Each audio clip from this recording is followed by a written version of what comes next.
15절 말씀인데요. 15절 말씀 같이 한번 읽어보도록 하시겠습니다. 시작.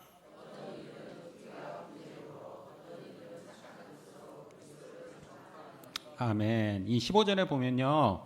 어떤 이들이 두 번 나와요. 첫 번째 어떤 이들이 있고 그리고 두 번째 어떤 이들이 있습니다. 그런데 이 어떤 이들이 서로 다른 사람들이에요. 본문에서는 같은 단어를 써서 좀 이해하기가 헷갈린 부분이 있는데요. 이 15절 첫 번째에 나오는 어떤 이들 그리고 두 번째에 나오는 어떤 이들은 서로 다른 사람들입니다. 그러니까 두 종류의 사람들이 있었던 것이죠.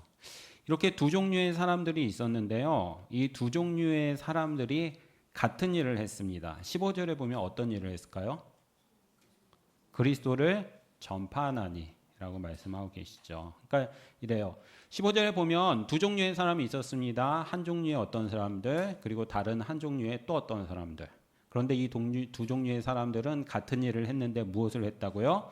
그리스도를 전파하는 일을 했습니다. 라는 거예요. 그런데 성경을 보면요. 이 두 종류의 사람들이 서로 같은 일을 했는데 그 사람들을 향한 평가가 틀립니다.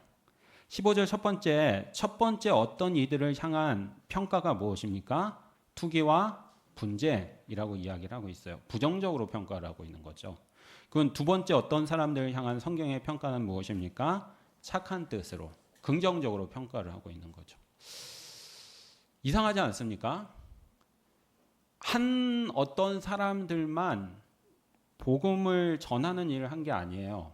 만약에 한 종류의 사람들은 복음을 전했고 한 종류의 사람들이 복음을 전하지 않았다면 복음을 전한 사람들에게는 긍정적인 평가를 하고 그리고 복음을 전하지 않은 사람에게 부정적인 평가를 했다면 전혀 이상하지 않습니다. 그런데 오늘 본문을 보면 두 종류의 사람들이 모두 그리스도를 전하는 일을 했어요.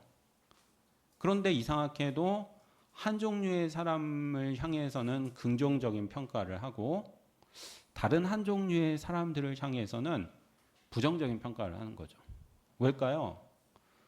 왜 두 종류의 사람들이 모두 복음을 전하는 일을 했음에도 불구하고 한 종류의 사람에게는 긍정적인 평가를 하고 또 다른 한 종류의 사람에게는 부정적인 평가를 하는 걸까요? 이유가 뭐라고 생각하십니까? 오늘 이게 왜 중요하면요. 저희도 마찬가지예요.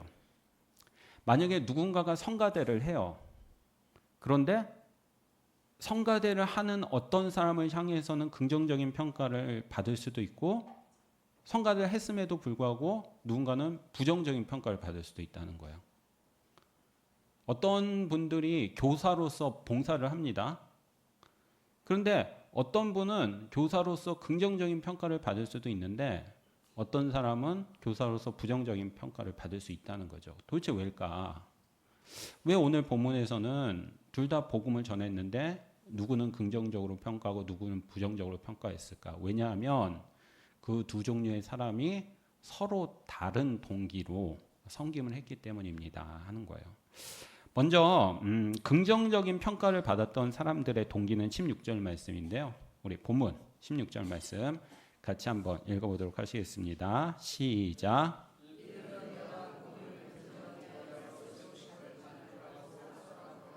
아멘. 16절에 긍정적인 평가를 받았던 사람들의 동기가 무엇입니까? 내가 복음을 변증하기 위하여 세우심을 받은 줄 알고 사랑으로 그리스도를 전파했던 사람들이에요. 이 말씀이 이런 말씀이에요. 이 사람들은요. 이분들은 그 사도 바울을 사랑하는 사람들이었어요. 사랑하는 사람들이었고 그리고 그 사도 바울이 감옥에 들어갔다는 소식을 듣고 굉장히 걱정하는 사람들 그리고 사도 바울을 도와주고 싶었던 사람들이었습니다. 그래서 이 사람들은 이렇게 생각을 한 거죠. 아, 우리가 어떻게 사도 바울 선생님을 도와드릴 수 있을까? 고민들을 하다가 이렇게 결정을 한 거예요. 아, 사도 바울 선생님은 복음을 변증하기 위하여 세우심을 받으신 분이야. 그런데 지금 복음을 변증하고 전하는 일을 못하고 계셔. 그렇다면 우리가 그것을 대신해 드리자. 사도 바울 선생님이 못하는 일을 우리가 대신해서 사도 바울 선생님이 감옥에 있지만 복음을 변증하고 복음을 전하는 일들을 한다면 사도 바울 선생님이 분명히 기뻐하실 거야 라는 동기가 있었던 것이죠. 그리고 이런 동기로 이들이 섬겼기 때문에 성경은 그들을 향해서 긍정적으로 평가를 하고 있었던 것입니다. 그러면 부정적인 동기로 섬겼던 사람들의 동기는요, 17절 말씀이에요. 우리 17절 말씀 같이 한번 읽어보도록 하시겠습니다. 시작.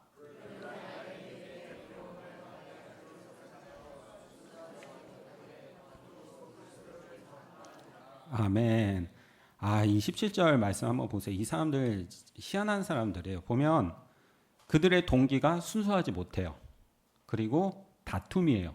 그리고 사도의 매임에 괴로움을 더하게 하려고 복음을 전했다는 거죠.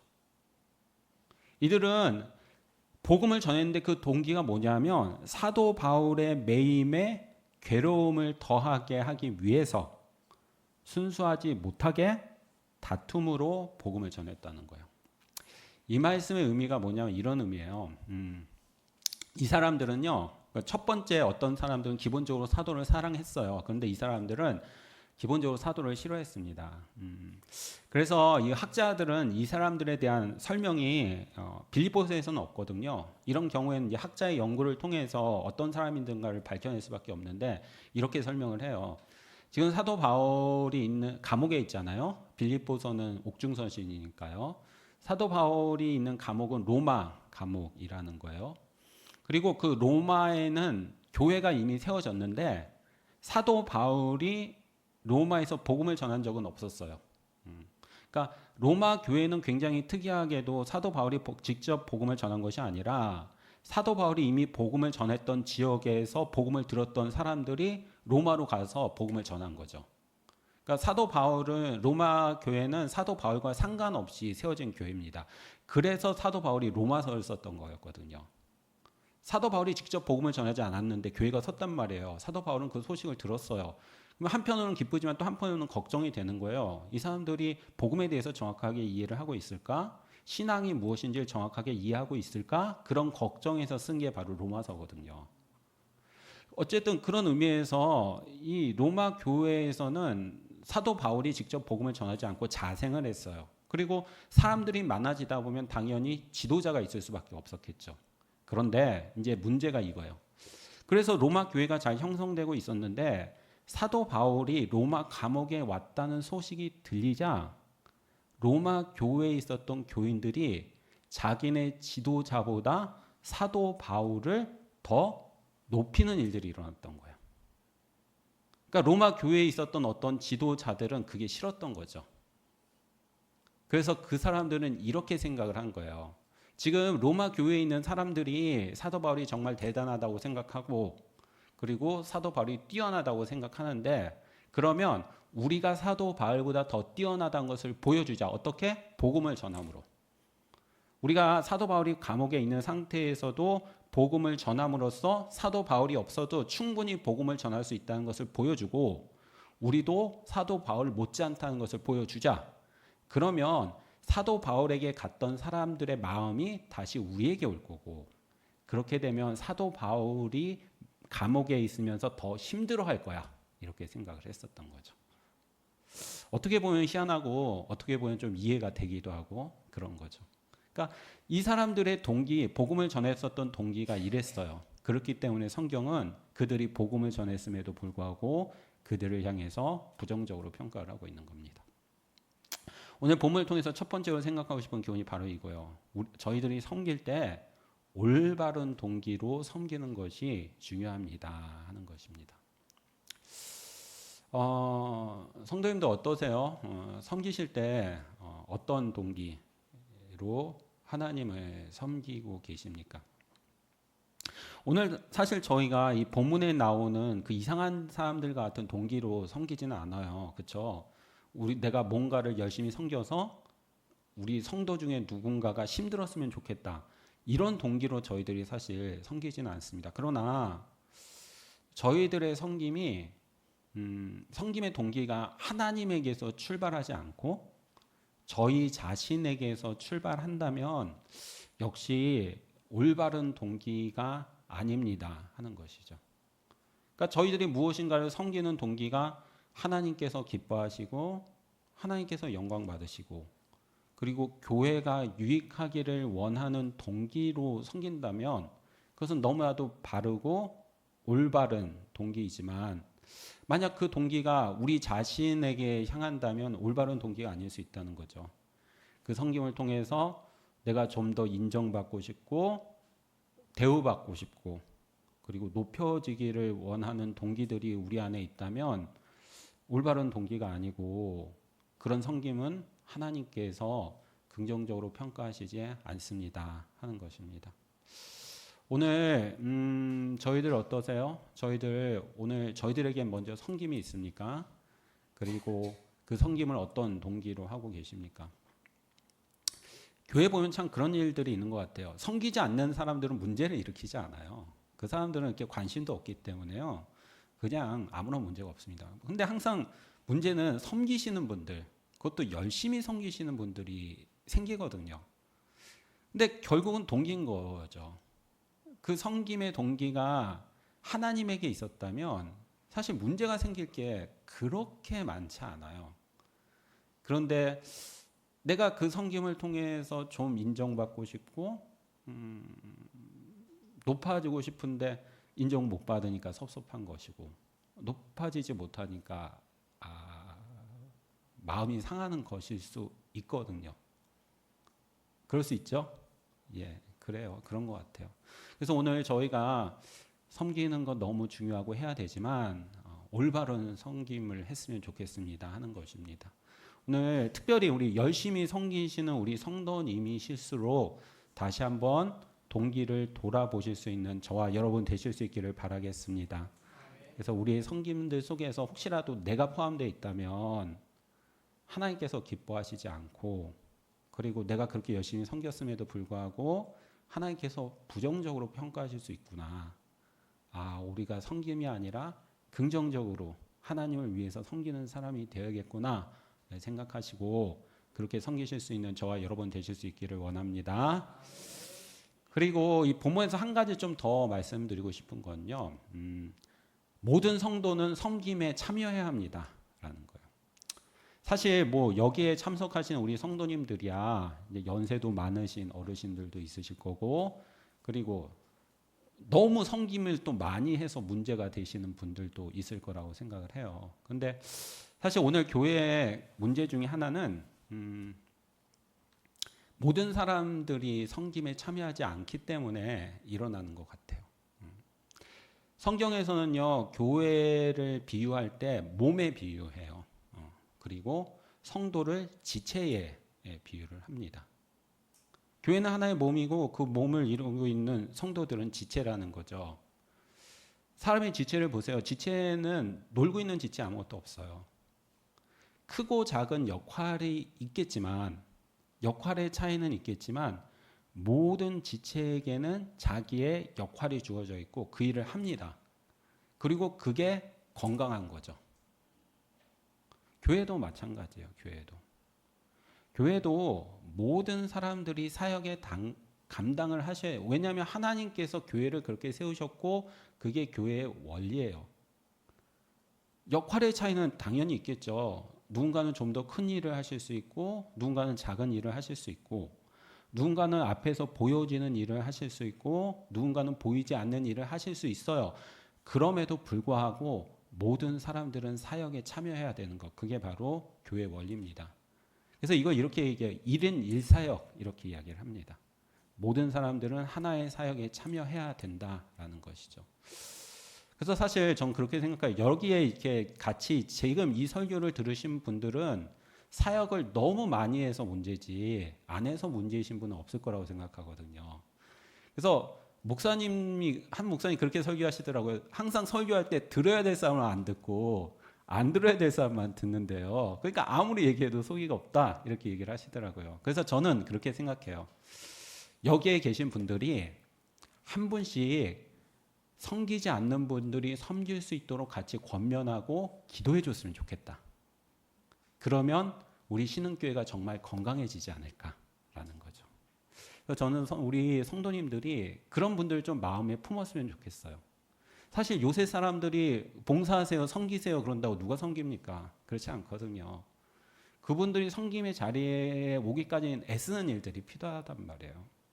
그분들을 위해서 기도해주고 권면해주고 또 설명해주고 할 수 있는 일들을 맡겨주고 그러다 보면 그분들이 조금씩 자라서 섬김의 역할들을 감당할 수 있게 되지 않을까. 그러면 정말 지체의 역할들을 하게 되어서 건강한 교회가 되지 않을까라는 것이죠. 저는 교회가 건강하다는 건 두 가지라고 생각해요. 첫 번째는 모든 지체들은 하나씩 해야 돼요. 만약에 제 손이 역할을 하지 않는다면 건강하지 않은 거잖아요. 다쳤다는 거잖아요. 아프다는 거잖아요. 그러니까 모든 사람들은 역할을 해야 됩니다. 그게 건강한 거예요. 그리고 건강하다는 말의 또 다른 하나의 의미는 한 사람이 너무 많은 일을 해도 건강하지 않은 거죠. 손이 다리의 역할까지 해봐요. 건강하지 않은 거잖아요. 언젠가는 손 다치지 않겠습니까? 그래서 1인 1사역인 거예요. 어렵다 하면 그래서 저는 우리 성도님들이 그 마음을 품었으면 좋겠다. 그리고 권면했으면 좋겠다. 저 사람 말해도 안 돼. 요새 젊은 사람들은 안 해. 그냥 그렇게 포기하고 넘어가시지 마시고 무엇보다도 한 사람을 마음에 품으시고 위에서 기도하시고 그래서 같이 섬기심으로써 저희 신흥교회가 누구는 너무 많이 일하고 또 누구는 아무것도 일하는 그런 교회가 아니라 정말 하나님께서 주신 지체로서 각자의 역할이 무엇인지를 이해하고 그 일들을 잘 섬길 수 있는 저희 신흥교회가 될 수 있기를 바라겠습니다. 본문을 통해서 이제 마지막으로 한 가지만 더 생각하고 싶은 게 있는데요. 사도의 반응이에요. 어떤 사람들 지금 사도 바울이 감옥에 있잖아요. 그런데 이 사람들이 복음을 전하는데 사도 바울을 힘들게 하기 위해서 복음을 전하고 있단 말이에요. 지금 이거 사도 바울이 편지를 쓰고 있다는 말은 무슨 말이에요? 사도 바울이 모르는 게 아니라는 거죠. 알고 있다는 거예요. 사도 바울 도대체 어떻게 반응했을까 하는 건데요. 18절 말씀이에요. 우리 같이 한번 읽어보도록 하시겠습니다. 시작.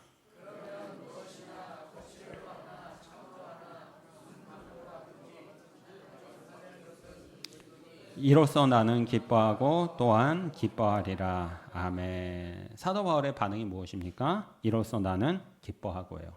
이 뒷절에 있는 기뻐하리라라는 것은 19절이거든요. 이제 그러니까 18절에 기뻐하고에서 끝나고 기뻐하리라 하는 기뻐하는 것의 미래의 내용은 이제 19절부터 나옵니다.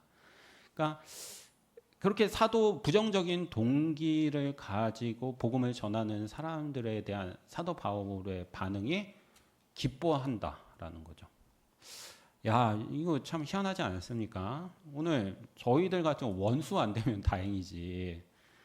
아니, 나를 그렇게 해코지하려고 나를 힘들게 하려고 그렇게 애쓰고 있는데 사도 바울은 나는 기쁩니다. 이렇게 이야기를 하고 있는 거죠. 어떻게 그랬을까? 어떻게 그런 상황들 속에서도 사도 바울은 기쁘다라고 반응할 수 있었을까요? 바로 윗구절에서 뭐라고 말씀하고 계십니까? 무슨 방도로 하든지 전파되는 것은 그리스도입니다. 그래서 나는 기쁩니다. 이렇게 얘기를 이런 말씀이에요. 사도 바울은 자신의 삶의 목적이 예수 그리스도였어요. 그리고 예수 그리스도가 전파되는 것이었어요. 그래서 만약에 그 사람이 긍정적인 동기로 복음을 전하든 부정적인 동기로 복음을 전하든 어쨌든 내 삶의 목적인 예수 그리스도가 전파되지 않습니까? 그렇다면 나는 기쁩니다. 라고 고백하고 있는 것이죠. 오늘 본문을 통해서 마지막으로 생각하고 싶은 교훈이 바로 이것입니다. 사도 바울은 그의 삶의 목적이 예수 그리스도였습니다. 하는 것이죠.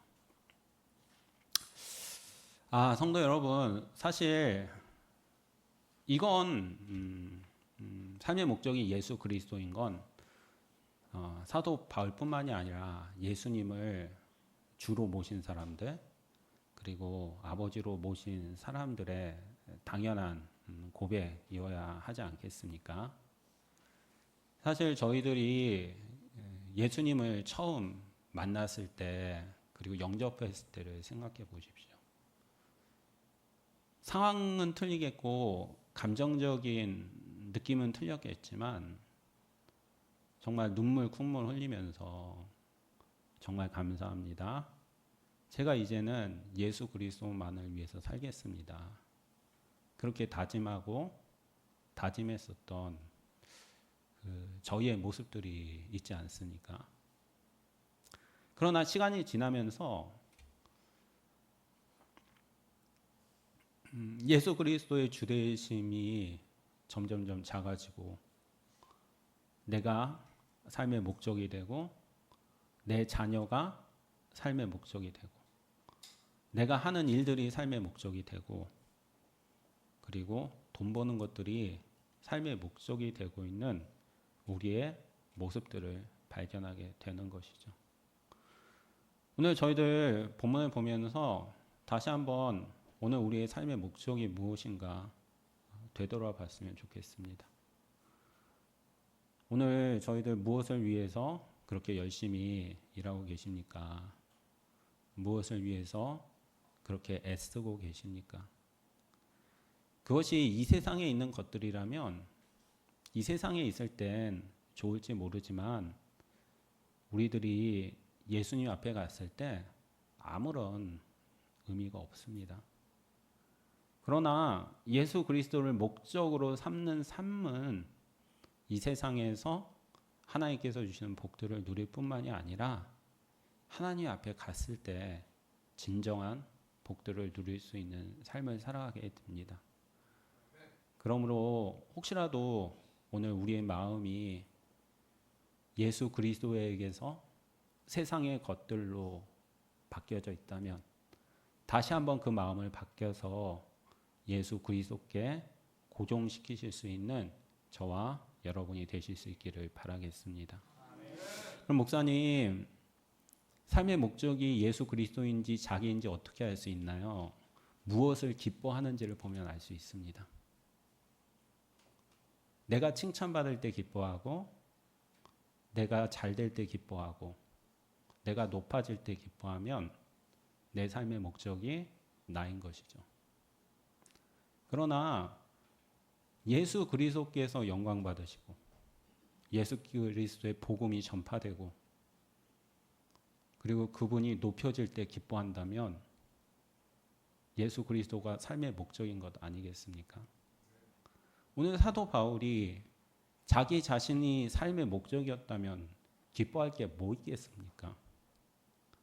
감옥에 있는 자신의 삶을 한탄할 수밖에 없었을 것이고 감옥 밖에서 자기를 힘들게 하기 위해서 복음을 전하는 그들을 향해서 분노하고 원수될 수밖에 없었을 것입니다.